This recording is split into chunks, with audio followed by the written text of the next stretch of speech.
Well, I give a little extra time to pray tonight for the Padres. Let's see. I know you were all doing that, so let's see if that works.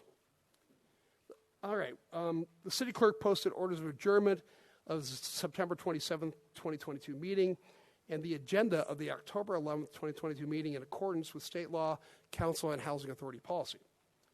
We have two presentations on today's agenda. For the first, I would like to invite the Director of Community Development, Anthony Shute, to the podium to accept the proclamation.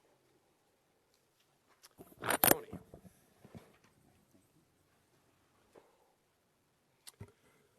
Tony, congratulations. Thank you, Mayor, City Council. Appreciate the acknowledgement that October is Community Planning Month. But most of all, I'd like to thank and point out the Planning Commission. We have two Planning Commission members here, Elizabeth Valles and Tony Sutile. I also like to point out that I have planning staff with me as well. Mike Biglione, Sable Beltran, our newest staff member. In fact, she just started Monday. Oh, welcome. And Spencer Hayes, as well as the City Council and the work that you have to do in making land use decisions, and we know that's not always an easy thing to do. So thank you to the City Council, thank you to the Planning Commission, as well as thanks to the planning staff. Well, most of us cut our teeth on the Planning Commission. Yes, you did. And, learned about how to get involved in city government through that. It was a great. Good place to start. It really is a good place to start. So we have a proclamation for you to do. Where's the proclamation? Is somebody? Oh, you have it. You brought your own proclamation. Yeah, That's very. I have extras. He actually wrote it. Yeah. Actually, Tony carries it with him wherever he goes. That's right. It's a long proclamation. I'm just going to read the very end, if that's okay. Perfect. Now, therefore, I, Bill Wells, Mayor for the City of El Cajon, together with the City Council, do hereby proclaim the month of October 2022 to be Community Planning Month.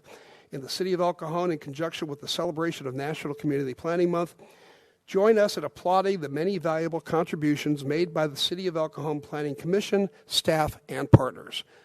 Thank you. Thank you. And we do thank you and your entire staff for all the hard. I know it's a lot of work. It seems like an easy job, but you make it look easy. Thank you.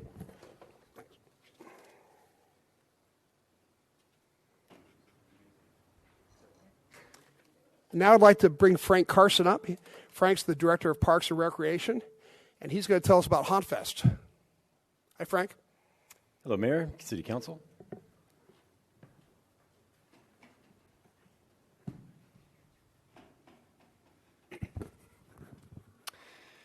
Thank you for having me today. I want to do a brief presentation about this year's HauntFest. It is going to be next Friday, October 21st, from 4 to 9 p.m.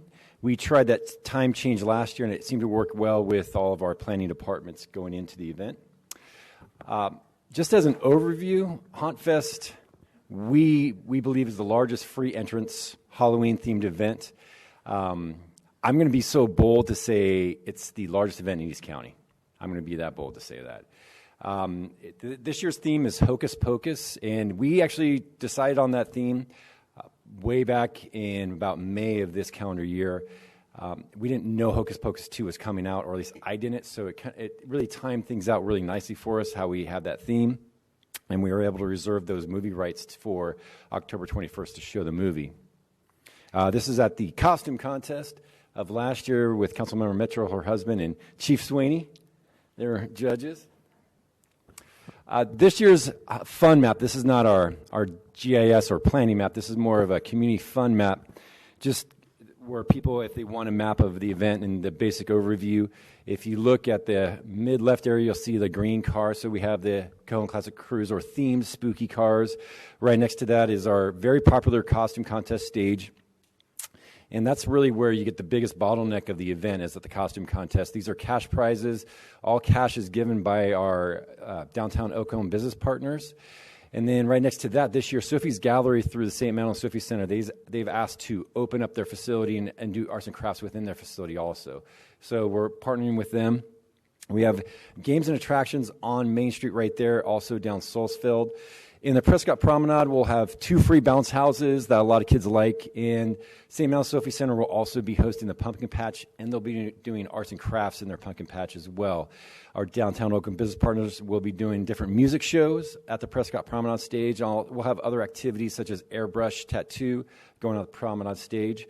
All along Main Street will be a food court. We'll have giant rides on Main Street as well as down into the courthouse. Also on Main Street in the grass area next to the Magnolia, we'll be showing the Hocus Pocus movie, the original, and we'll have a scary petting zoo, which is like a reptile type of petting zoo. And we'll have candy distribution points throughout the event. One will be right next to the Magnolia in the grass area along the little river walk there, a candy trail for kids under 42 inches tall. So we want one area at least for more of the littles so they can go through that area. We'll have face painting on Rhea as well as the Halloween maze. On our Centennial Plaza stage, we'll always have the very popular DJ Danny. And something unique this year, and I'll talk a little bit more about it, is the Magnolia is going to be having a haunted circus at their location. So we're pretty excited about that as well. Some new things this year is we have the new bounce houses. I talked a little bit about Hocus Pocus. We actually got one of the actresses to do a cameo appearance for us and some of our marketing of it. It was actually Heather Carter, one of our rec supervisors. This was her idea and her brainchild. She brought it together, so it was a really cool kind of thing to see. And then we also have a lot of new free activities that we haven't had before at this event. Something much more unique is the free haunted house that's going to be at the Magnolia. You do need to get tickets for that, and they're going to have contortionists, jugglers, stilt walkers inside their facility. The first show is at 5, the second show is at 7, and they open the doors at 4:30 and 6:30 respectfully. But this is something that I know that the Magnolia's been wanting to do in conjunction with us, not partnership, Morgan, but in conjunction with us, and then and make it even a bigger event in that respect. That concludes my presentation. Thanks, Frank. Did you notice that candy was more expensive this year? Yes. A lot of things are more expensive, especially rentals for generators, everything. Everything. Well, Yeah. any questions for Frank? Yeah, and as Steve points out, so definitely it is still free for all. Free entrance. There are going to be some rides through Greg's Rides that will be pay to play, but at a low cost. But we do have other rides that are free. You do have to pay for food and drink, though. Yeah. To be expected. Just a big thank you to your whole team and the entire city staff. I know this is a big, heavy lift. This is all departments involved. Yeah, Absolutely. hosting the biggest event in East County. I'll say it. I'm saying it. I'm saying it. Yep, you said it, so I'll say it. So just a genuine thank you to our entire city staff putting in the extra work and time. And you can tell that they care about this event because it's extra special because of its success. So thank you. Absolutely. Thank you. You probably put a whole week or two in planning this, right? Something like that. Yeah. Yes. Appreciate that, Frank. Thank Thank you. you so much. My guess is you start planning it the 2 days after it's over. Pretty much. Yes, sir. Okay. That brings us to agenda changes. Staff, do you have any agenda changes? Mr. Mayor, I don't have any agenda changes. I did want to make a quick announcement, though. A couple weeks ago, the City Council authorized staff to find an independent third-party consultant to analyze the city's finances. That report has been completed and was sent to the City Council and will go out to the public later today. Well, Other than thanks. that, no changes to the agenda. Thanks for doing that. Are you going to be able to give a report on that at all? We can put that on the agenda next meeting. Okay, it has to be has to be agendized though. It would have to be on the agenda. Okay, fair enough. Council, any changes? Okay, that brings us to consent items. Consent items are routine matters enacted by one motion, according to the recommendation listed below. With the concurrence of the City Council, a council member or person in attendance may request discussion of a consent item at this time. Council members, do you wish to pull any of the consent items? Steve? Number 11. And staff? No, sir. Before we talk about number 11, Angela, do we have any speaker cards? No speaker cards, sir. Then let's look at number 11. Steve, why don't you lead us off? So it's, I think if I read the staff report right, it takes 3 years to build one of these things, huh? It does. With supply chain issues, that's actually delayed it a little bit longer than usual. Yeah, okay.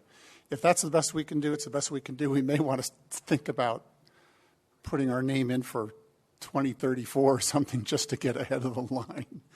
But I think it's a great needed piece of equipment, and I think the existing one is 17 years old, if I saw correctly. Correct. It is aging, and by us getting it in now, even if we didn't have this timeline, it will at least lock in today's prices. So it'll be good. It's a great investment for the safety of businesses and residences in Cajon. So I'll move adoption of the entire consent agenda. Second. Please vote.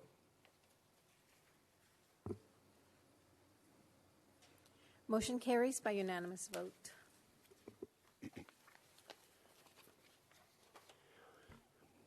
We're now at public comment. At this time, any person may address a matter within the jurisdiction of the City Council, Housing Authority, successor agency to the El Cajon Redevelopment Agency that is not on the agenda. Comments relating to items on today's agenda are to be taken at the time that the item is heard. State law prohibits discussion or action on items not on the agenda. However, City Council and Housing Authority members may briefly respond to statements or questions, and an item may be placed on a future agenda. Angela, do we have any speaker cards for public comment? No comments received, sir. Obviously, everybody's in a hurry to get to the game. The meeting is just flying through.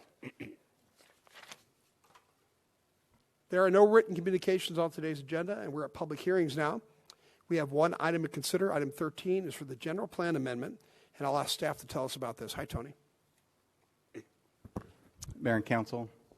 Before getting into this item, I want to acknowledge staff, primarily Noah Alvey, Deputy Director of Community Development. He has really led the charge on this, getting it getting to the finish line with HCD, as well as Spencer Hayes, who did a lot of the support work in putting the housing element together.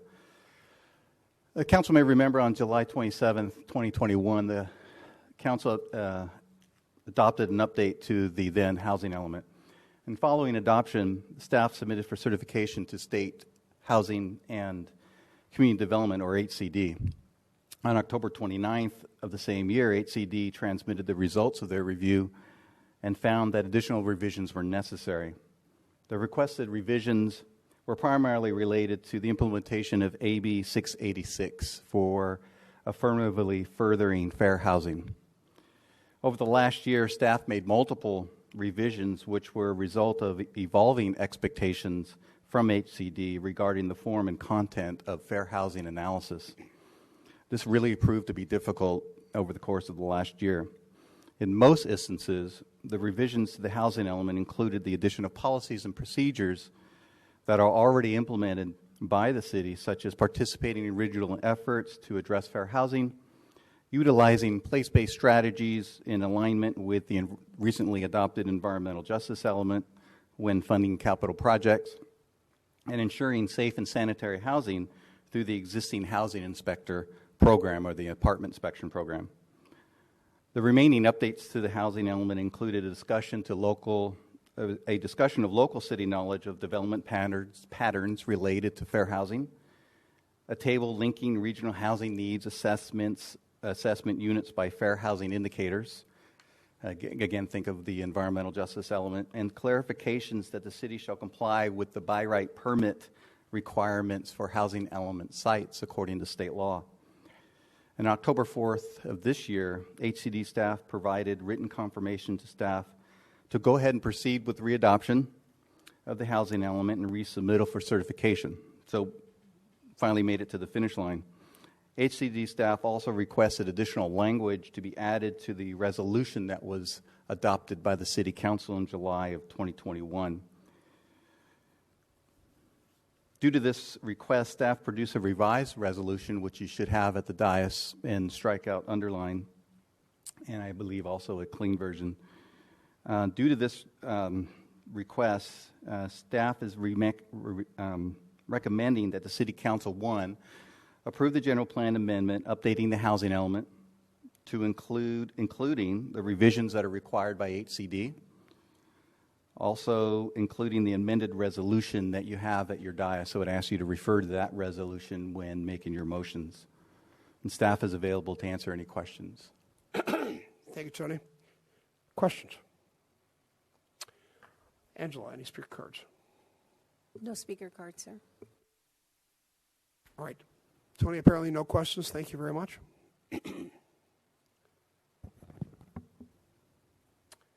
All right. Further discussion, or somebody like to make a motion? Move to adopt the resolution reaffirming the initial study and negative declaration. Does it have to be separate, or can they be combined, Mr. City Attorney? Let's make them separate, but also, To close the okay, public hearing. we don't need to address this one. It'll be the next one we need to address the amended resolution. So I'll leave my motion at that. Second. Please vote. Motion carries by unanimous vote. And I'll move to adopt the resolution approving the general plan amendment. Please vote.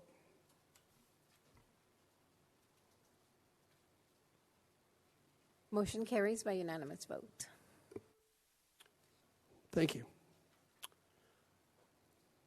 We have two administrative reports on today's agenda. Item 14 is a legislative update. And I'll ask our Assistant City Manager, Mr. DiMaggio, to please tell us about this item. Vince, are we going to be happy about this? I know you guys have been really waiting months and months for this. It's like Christmas. Yeah. Okay. And all I can tell you is now you know why I only do this a couple of times a year. But it is Halloween time, so it's... That's right. And some things are very scary.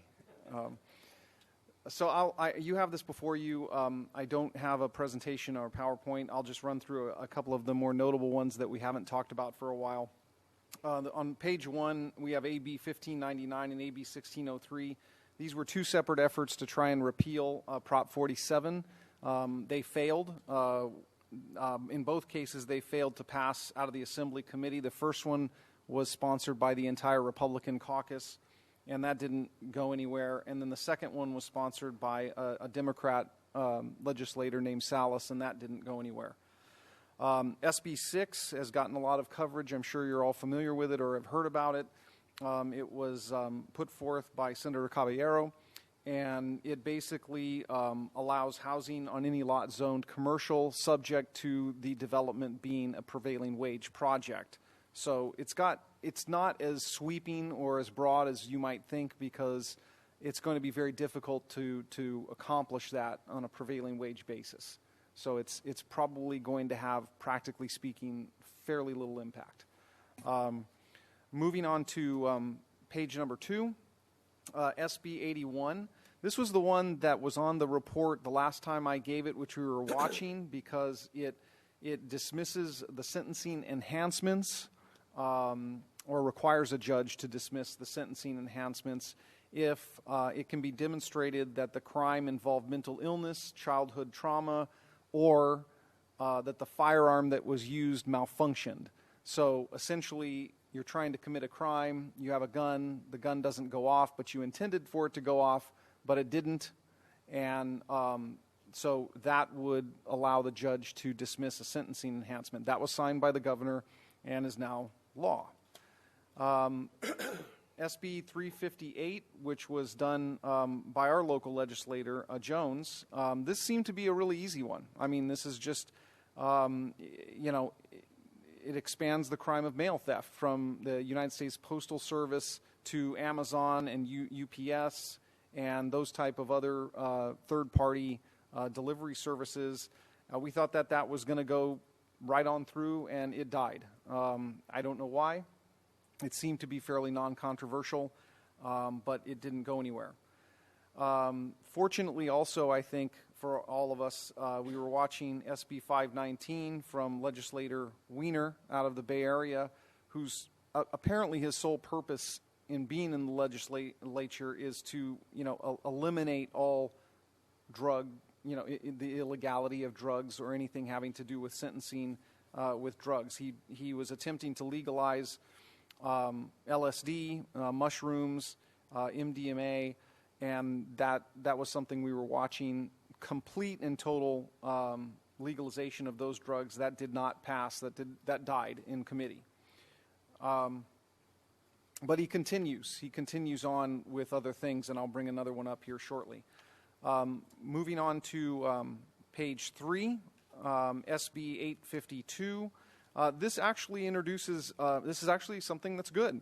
It introduces tax increment financing for projects that address climate change impacts. So I'm not quite sure what projects would actually fall within that definition, but it does give us the ability to analyze projects here locally, of course, and if they do have a net positive in terms of their impact on climate change, and if it's of benefit to the city and the project, we can use various tax increment financing methods to assist that project. So it's a little bit more into the redevelopment, putting a little bit of redevelopment back into some projects.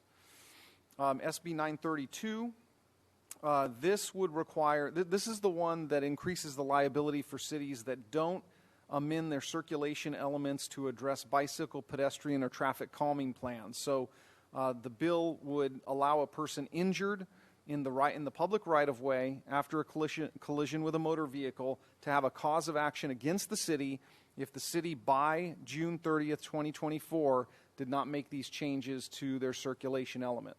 It was, again, something that showed up on the last report that I did. We were watching it, and it was signed by the governor. So it is now law.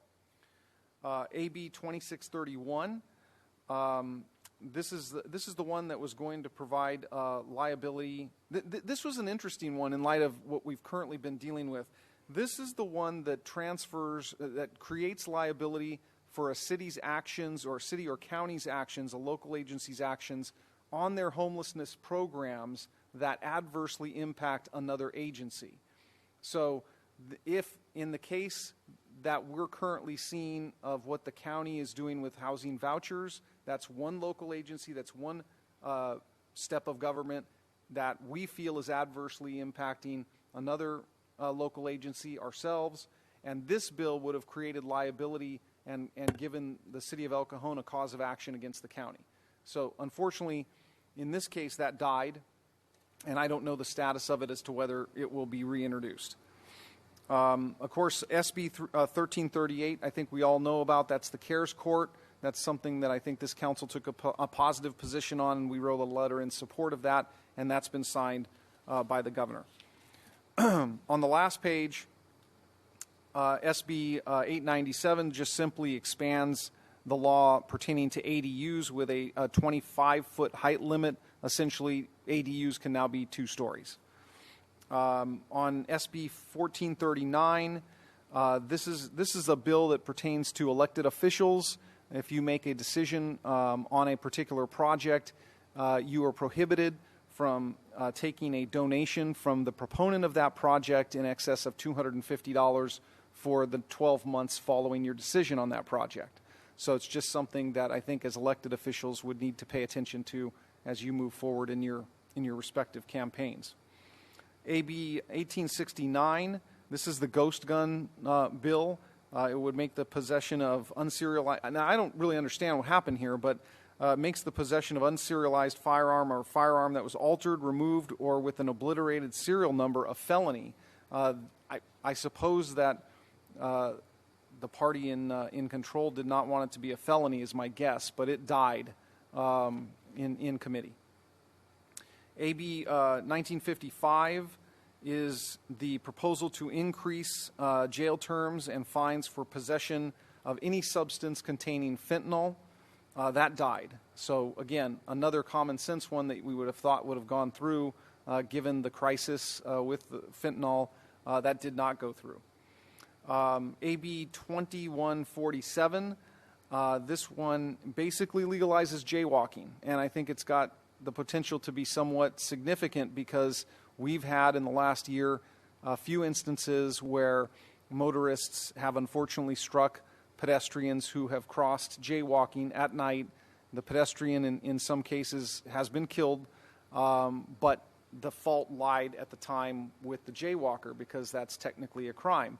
I don't know what this does from a civil or criminal liability standpoint when a motorist hits someone that's crossing outside of the designated crossing areas, but this is essentially what that does. You can basically cross the street anywhere you want, and I think there's some potential here for bad outcomes all the way around. Lastly, getting back to Legislator Wiener and the existing law, I'm going to take a minute here to describe this. The existing law prior to this, the existing law prohibits granting probation or suspended sentences for people convicted of specific crimes related to controlled substances, including possession or agreeing to sell or transport opiates, possession of cannabis, various crimes relating to altering or forging prescriptions, and crimes of that nature. So that the existing law prohibited granting probation or suspended sentences. This bill repeals all of that. So a crime that involves those things that I just described is now eligible for a suspended sentence and or probation, and that was signed by the governor. What was the number of that bill? That's SB 73. And lastly, it didn't make the list, but this made the papers recently, is AB 2097, and that essentially eliminates parking requirements for all projects within a half mile of public transit. That was in the paper recently and just didn't get on my list. There were too many other things to follow. So those are the only ones I have to report on. If you see some in the report that you have questions on, I'll be happy to answer those questions right now. Questions? Steve? The jaywalking one, I thought I read something that said it's not complete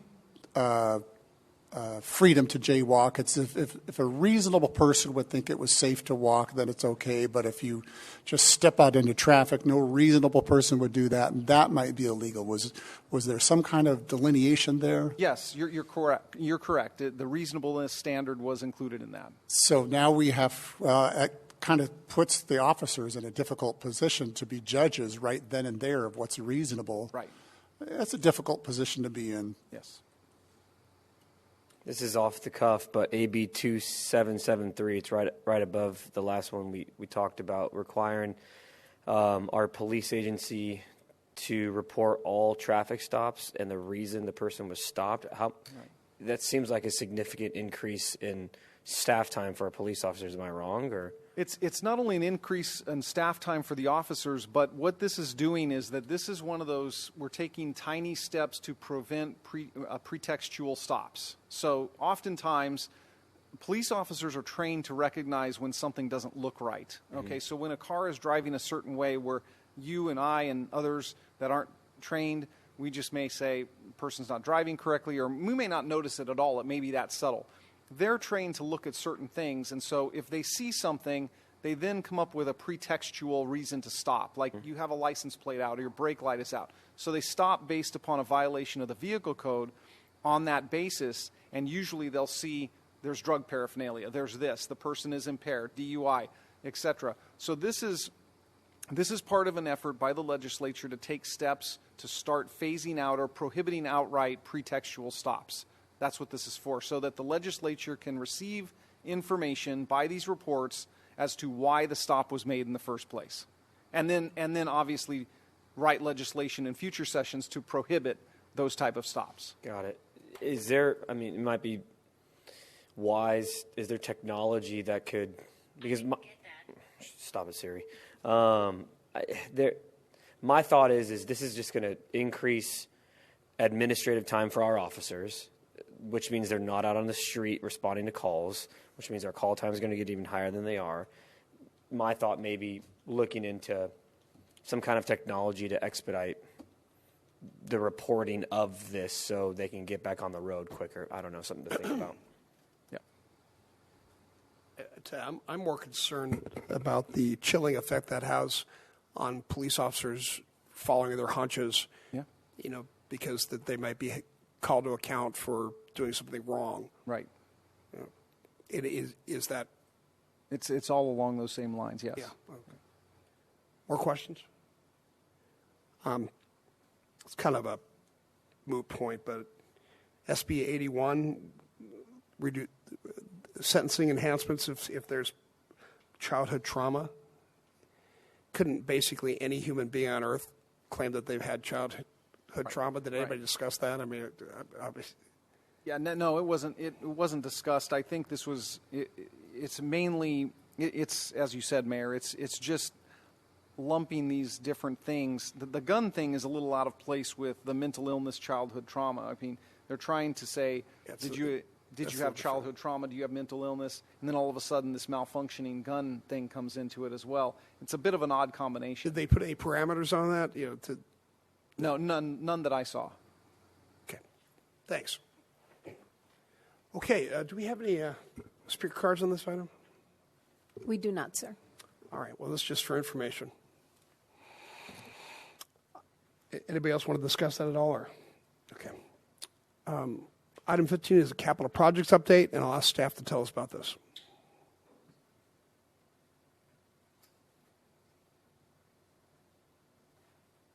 My apologies, sir. That should be the neighborhood cleanup program. Okay. We got to find that now.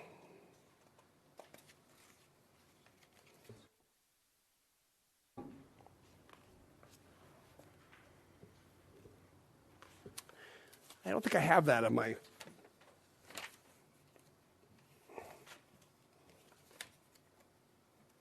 Did I pass over it? Sorry. That is totally on me. So don't, can I see it? Yeah. It's right. Oh. Sorry about that. That's me. Item 15 is the neighborhood cleanup program. Staff, you tell us about this. Thank you, Mayor, members, City Council. My name is Mike James, Deputy Director for the Public Works Department in your operations area. So today, I'm excited to present to you an update to a program that really originated back from the 6 council priorities that the council established back in February. So the 6 priorities are identified there. This program specifically focuses upon how it can impact or help with city beautification. A little bit more about beautification. Staff just wanted to show the goals and the tasks. Was the idea to come up with a program that can obviously help beautify neighborhoods, but more importantly, help empower the residents to take that action, to partner with each other to make that direct impact to where they live, work, and or live, work, or own property, with the target date at the end of this month.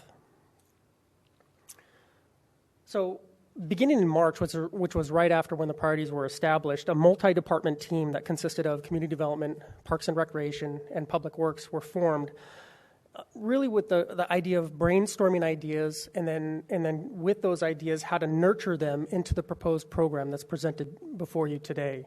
But before I talk a little bit more about the program, and these are going to be the 5 components that the presentation will focus on, I do want to introduce the team that really were the focus point and the brain trust, if you will, that came up with these ideas. And the team, there's 2 individuals that aren't here this evening, Noah Alvey and Martin Bitterling. However, there's 3 individuals now that I'd like to recognize who are, of course, in the front row. Hope Gold, Chris Roberts, and Mike Viglione. So a big wave. So this is the team. I was going to put a team, but that might be a little cliche. But so we put together the team because this was a good group of external-facing, customer service-oriented employees that can pull from different sources of information. And now we'll touch on some of those components of the program that's presented before you this evening. So the first step in any program is really, well, what do we want to do and what are the parameters that we want to follow? So the team really took that to heart and really looked at, the first and foremost, we want to make something that's easy to use. We don't want to make it cumbersome, and we want to make it something that would help facilitate more and more individuals using this program moving forward. And the second piece is we want to have it cost effective, is that the team came together and said, look, anything that we do, we create, we maintain, and hopefully it becomes sustainable, is something that's affordable and manageable within the current parameters of what we have. And then the second piece is being scalable. So whether it's a small group of 3 homes or a business of 100+ employees that want to adopt a block, either way, this process is going to help the City Council and the city to be able to support, to be able to move forward with that type of program, regardless of what size it is. And then the other benefits is hopefully something that can also encourage participation. One, we tie back to the ease of use, scalability, but also as other benefits like our city tree program, if that's something that they want to take advantage of, or the free mulch that's offered through EDCO, through our partnership with EDCO. So approach. So with those parameters in mind, the next step is to go, okay, well, let's talk about keeping it simple. Kind of touched on that a little bit. Well, the application should be something easy. We can do it online. You can do it in person. Doesn't matter how, as long as you can get it submitted. And it's easy to fill out, and the requirements are easily met.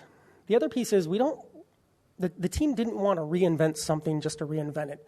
So that's where that experience came from the team, to look inside, to go, well, what do we currently have in place that we can morph and adapt to this new neighborhood cleanup program?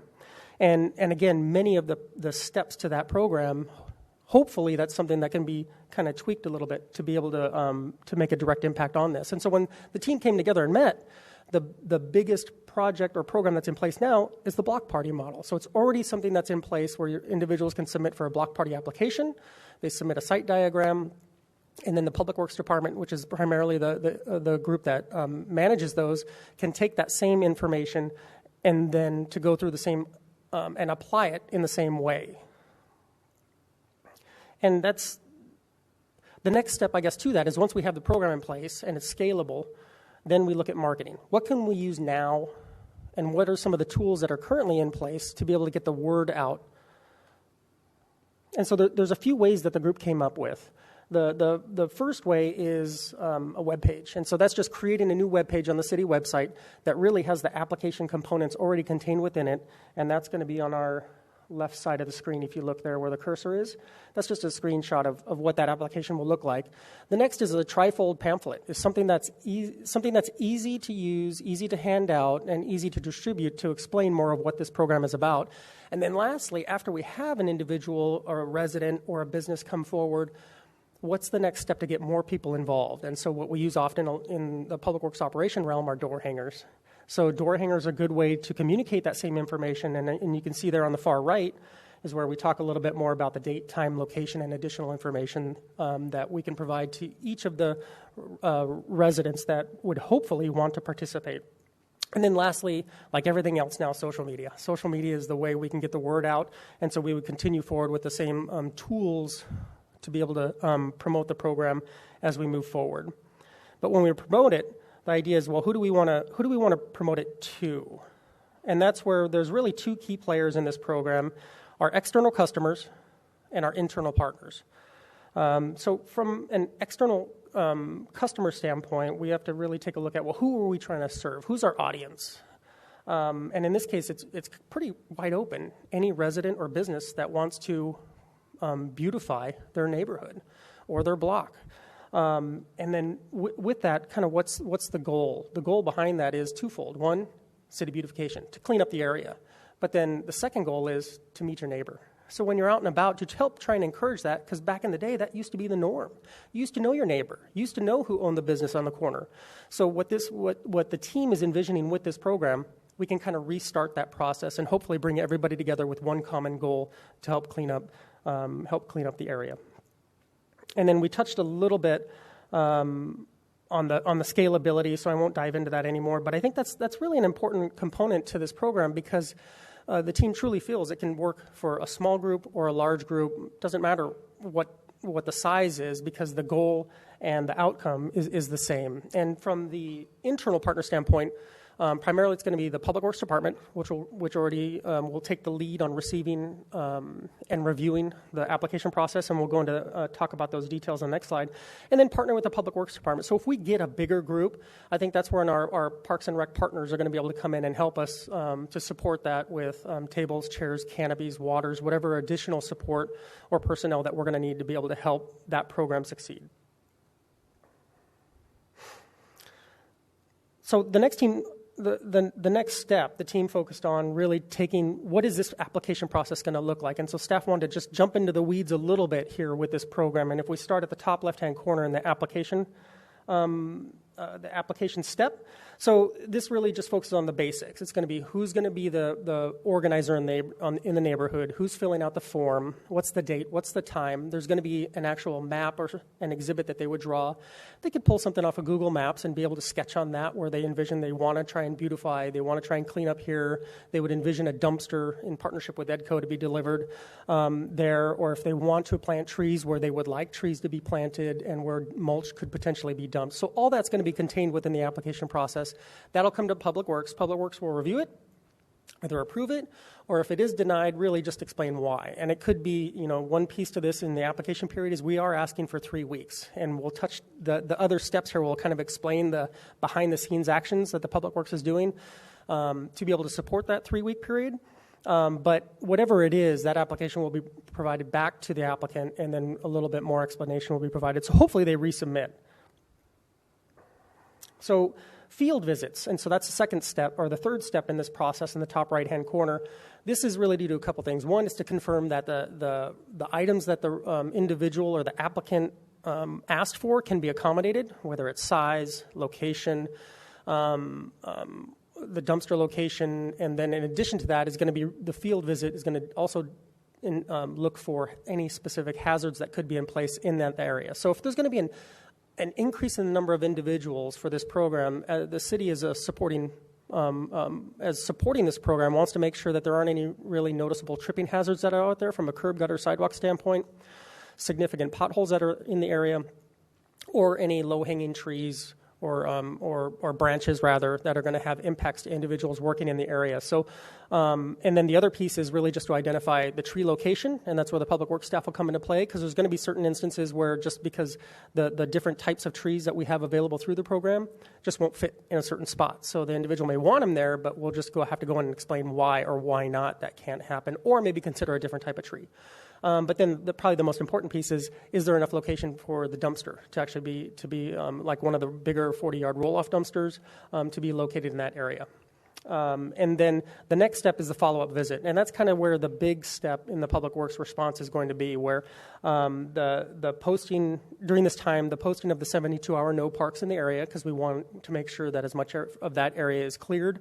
And then the actual delivery from EDCO of the roll-off bins will occur during that time. And then any other supplemental information, door hangers, or tools, whether it's gloves, pickers, trash bags, will all be delivered at that point to the individual that put the application in.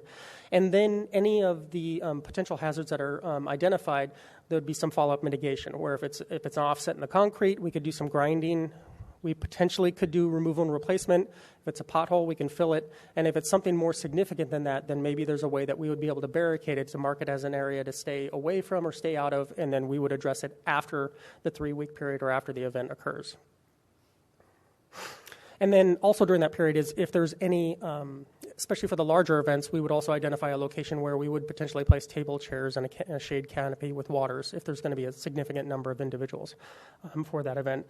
And then the next step is the event occurs safely, and after that is going to be the post-event process where Public Works staff will respond back to the area, coordinate for the roll-off bin to be removed, and then also to pick up any of the city-provided tools, equipment, supplies, and from the primary person that's organizing the event. So after that whole process was created by the team, then we went back for a final check. And so the team met with the city manager's office and the city attorney's office and went through the final review and review of the program and requirements.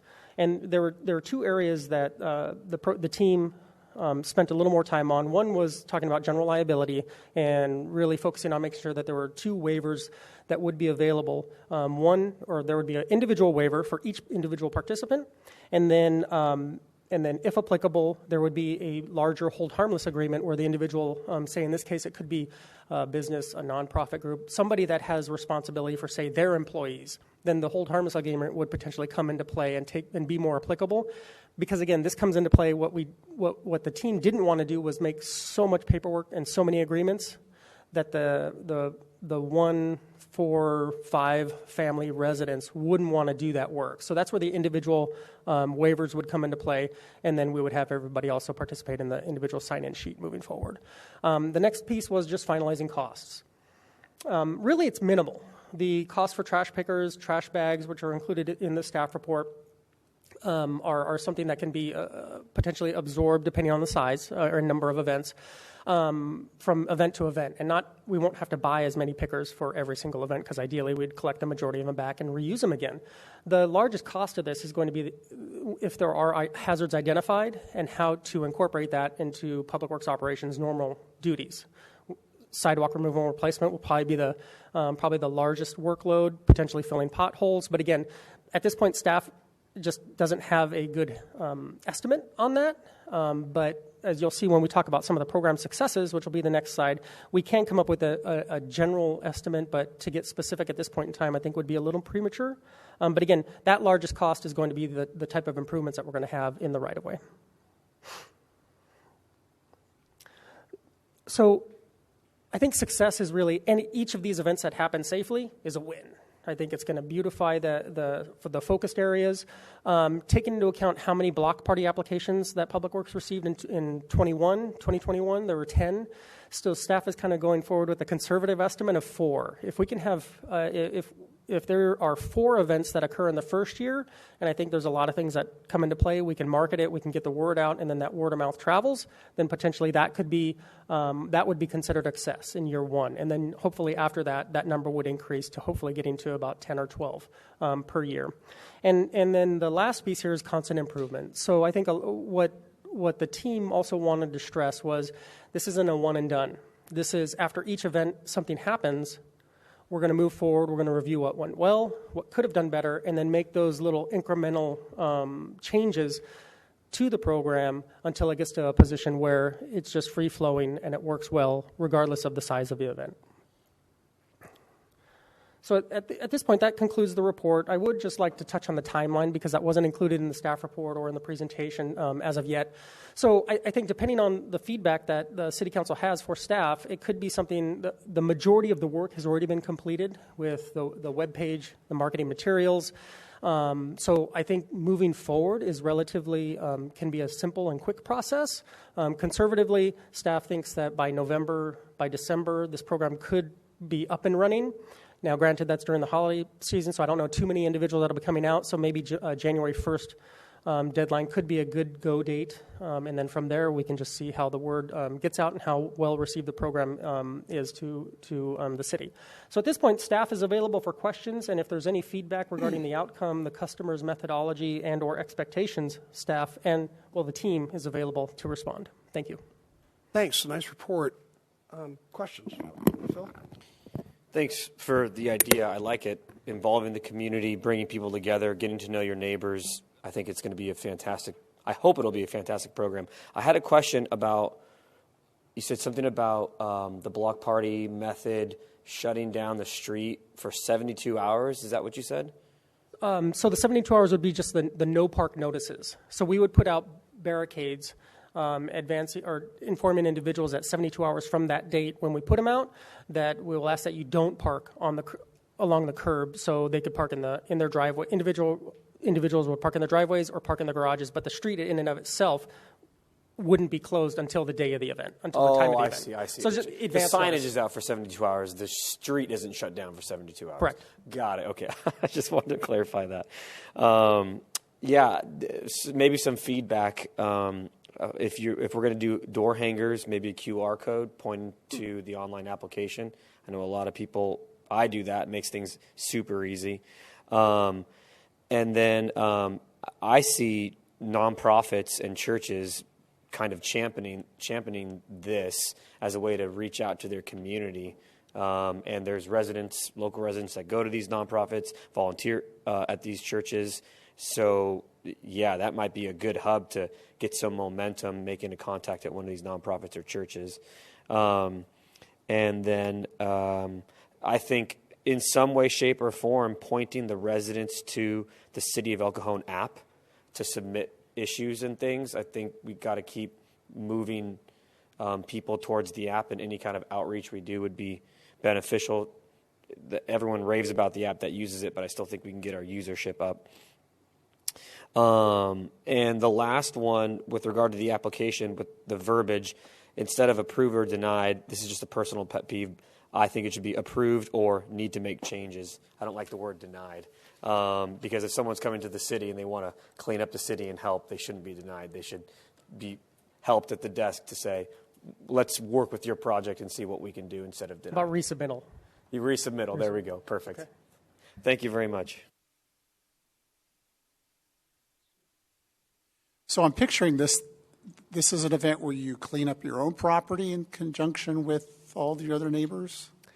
kind of a group Yes, I think- self-cleanup date? I think if there were an ideal project, it would be an individual homeowner or a renter that partners with their immediate neighbors to move forward with the cleanup. Okay. Yes. As Phil mentioned, I think there are a lot of low-income residents in the city who can't clean up but would love for somebody to come help them. It could be at mobile home parks, senior mobile home parks. It could be some of the census tracts that have to do with low income. And I think Phil's right. To partner with some of these local organizations who have those contacts. I was with a group that did Villanova about a year and a half ago. And we did 19 residences in a Saturday just in 4 hours, and everybody loved it. But they don't know who to contact because they can't do the work. So I think this connection, I think people who can't do the work would really love this the most, is what I'm trying to say. I also think power washing. If the city came in afterwards, there may be areas that need to be power washed to refresh the look of a neighborhood, or curbs repainted, or something like that. Might be something to consider. If you have a large enough event, maybe the police would love to come pitch Neighborhood Watch to the organizer, who's a natural for a Neighborhood Watch captain and has kind of led the group. So that can be an opportunity. I love seeing the city's vintage fire truck out as much as whenever we can. And if you had a large enough group, that fire truck could come to the event and something for the kids to enjoy. If you reach a certain threshold, all of a sudden you get these value adds to the program that really aren't a tremendous extra effort. So I think there are a lot of great things that this can be. I think that the staff has done a great job of thinking this through. This is very comprehensive, very well done. Thank you. Thank you for the report. It was wonderful. I really hope that in your social media and your like door hangers, to really, the verbiage is trying to get the community engaged. I'm kind of the negative Nancy portion of the council. I see a lot of residents are upset. I pay my taxes. I want things cleaned up. We need help. And I think that taking pride in your neighborhood is really important. And so I would like to make sure that, you know, whatever we put out really touches heartstrings. Because some of us have lived here a really long time. We love our city. We want to see it cleaned up. We can't do everything. We can't be everywhere. And I think this is a great idea. And so I would ask, how can we as a council help you get this out? I mean, you will be putting like stuff on social media, correct?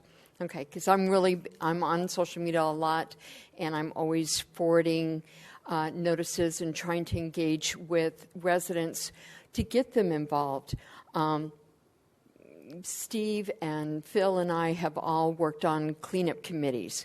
It's a lot of work, but when you go in there and you get into a site and you get it all cleaned up and you look back and you go, yeah, this looks really good, it's a sense of pride. And this is, you know, I did this before I got on city council. Phil did this before he got on city council. I think Steve probably did it before he got on council. And it's like we put a lot of time and effort into our community, and I would really like to see more community engagement because this is our neighborhoods. Thank you. Understood. And if I might just respond quickly to that. So once we kind of get to the point of being able to market the program, we'll make sure to share it with the city manager's office to be able to help promote that throughout. And there was a piece now that your comment just reminded me, is that as a part of the pre-application or the application process, we will ask for pre-photos. So photographs before, and then when we have the event, potentially during and also after. So then we can do the comparison of the success and you know, celebrate each event as a success, and I think that'll help with the kind of getting the other neighborhoods potentially involved or neighbors. Yes. One last, if you can let us know when the events are, so we can participate. I think that'd be great. Yeah. Any other comments or questions? Well, thanks again for the report, and please thank the entire staff who put so much work into this. Thank you. Angela, do we have any comments on this? No comments. All right, Council, last chance for comments, or this is just for information item?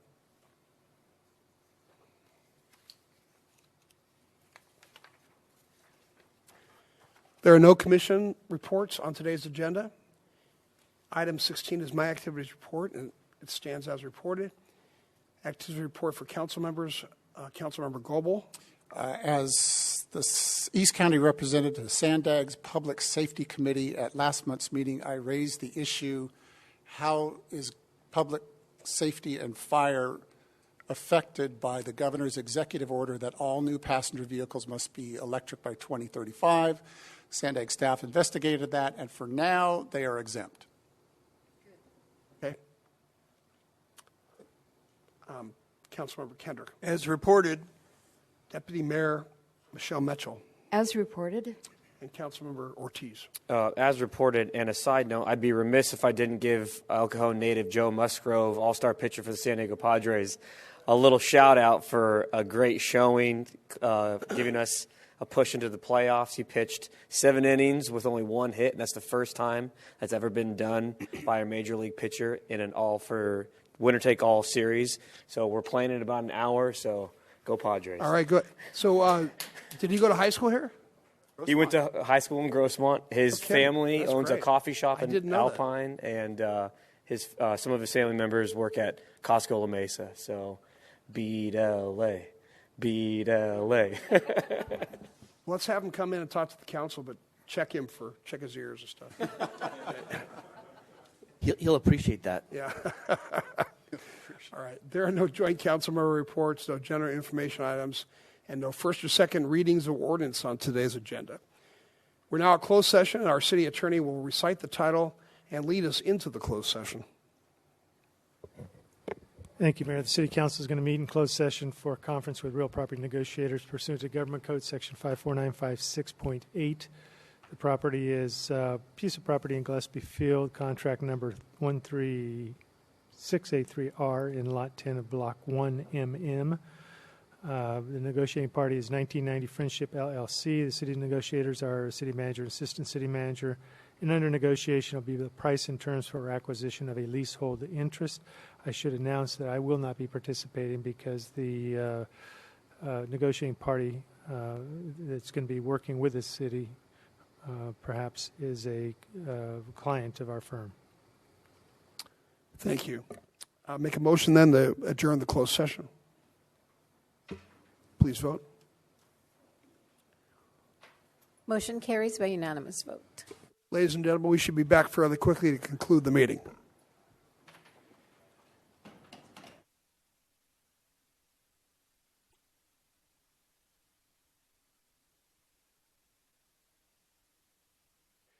Ladies and gentlemen, we are back from closed session. Graham, are you going to be reporting from closed session? Direction regarding negotiations was given to staff from council. Okay, great. This then brings us to the adjournment, the regular joint meeting of the El Cajon City Council, El Cajon Housing Authority, successor agency to the El Cajon Redevelopment Agency, held this 11th day of October 2022, is adjourned till Tuesday, October 25th, 2022 at 3 o'clock p.m. Thank you.